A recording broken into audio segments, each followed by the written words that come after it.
a traditional Mandinga wedding in Tambacounda. Her head covered, the bride is readied for the transition to a new life in marriage. 17-year-old Dialyma Cisse is also ready for marriage. Like many Senegalese women, Dialyma was prepared during a frightening ceremony when she was just a child. They forced me to do it. They forced me. It really hurt.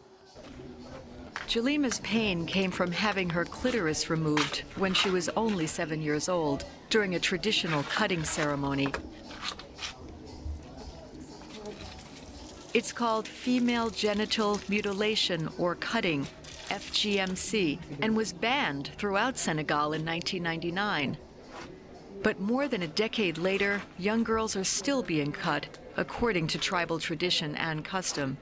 Dialyma's story shows how hard it will be for this practice to truly disappear. Dialyma's nightmare began when she and her parents drove from the capital Dakar to a region in southeast Senegal, Tambacounda, to spend summer vacation with her grandmother. We came here for the holidays with my father and mother. We came for a cultural festival. When the celebration ended, my parents returned home and left me here with my grandparents. But then something happened that Dialyma didn't expect. They showed me to the bedroom and beckoned that I enter. They were planning this for a long time. It was when they laid me on the bed and cut me that I felt it and cried. I cried and I called out to my grandmother, but she didn't respond. In fact, it was Kani Choban, Dialyma's paternal grandmother, who had organized her cutting following the custom of her tribe. After making the first cut herself, she handed the blade over for another girl to be cut. It wasn't clean because there was just one blade for many girls. Not one blade for one girl, only one blade for many girls. Afterwards, my aunt decided to bring me back home to my parents. When she brought me back, she told my parents. This angered my father. Dialyma's father, Madu Cisse, had forbidden his mother to cut Dialyma. My opinion is clear. I never liked excisions. But his mother betrayed his wishes. This goes back in time. If it hadn't been the practice, I wouldn't have done it. I found it here. That's why I did it. Dialyma's grandmother is a devout Muslim. She is also a staunch believer of traditional customs. Every day she goes to pray at a nearby mosque. But for Dialyma's mother, Dura Jang, her belief is quite different. She belongs to the Wolof ethnic group, a group that doesn't practice excisions. Dura was furious when she heard Dialyma was cut. No one asked me. It had really hurt me.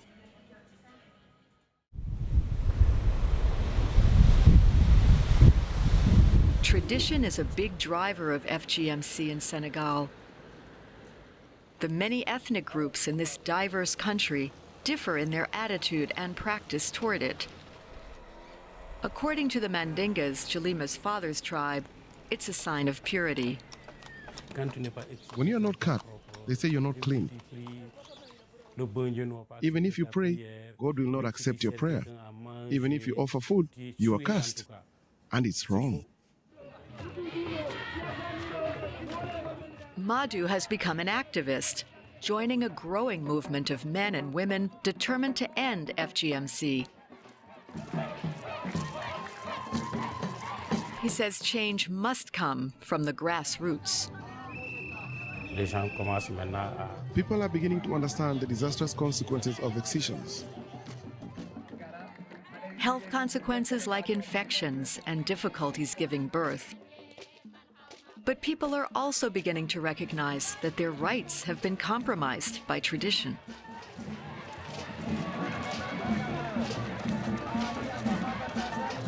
Placards in hand, these women and girls, men and boys make what they call a public declaration for the abandonment of the practice, demanding it should be halted. Getting the support of men is crucial. Men need to accept women without excisions.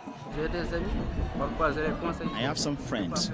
Sometimes I advise them not to do it. We want the elimination of excisions. It is a criminal act.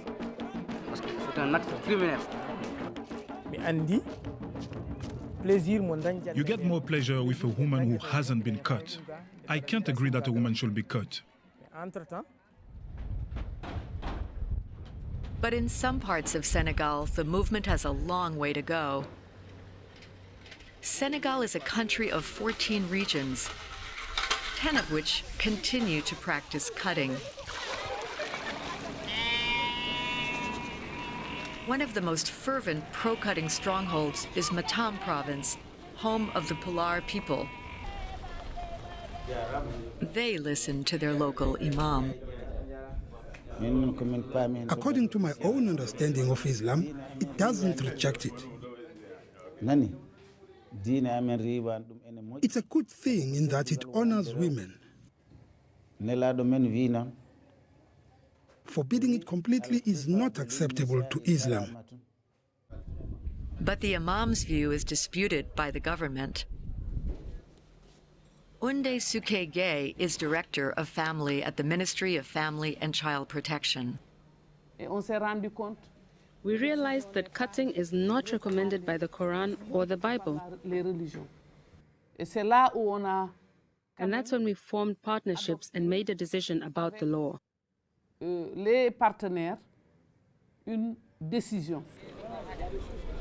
The government is now reaching out, community by community, to change more minds about the practice.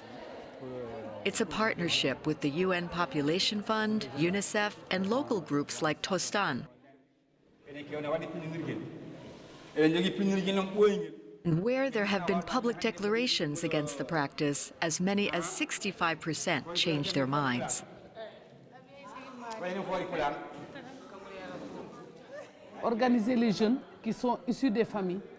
We organize young people from families practicing cutting to set up a monitoring and alert system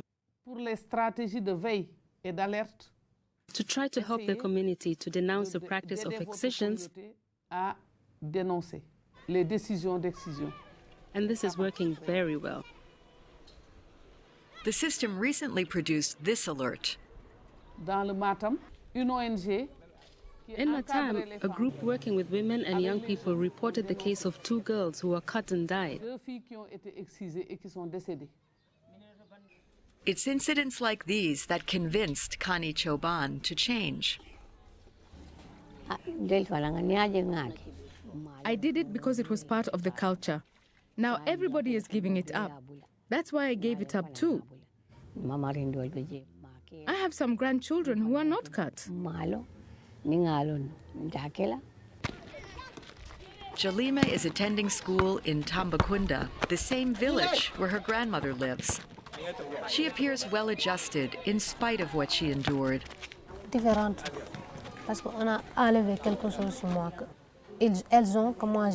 I believe they took something from me. I feel different. I don't speak about it with my friends because I'm ashamed. But when Dialyma gets married and has daughters, she promises to spare them from her own painful and humiliating ordeal. One day, when I have a daughter, I will not let anyone touch her. Never, ever.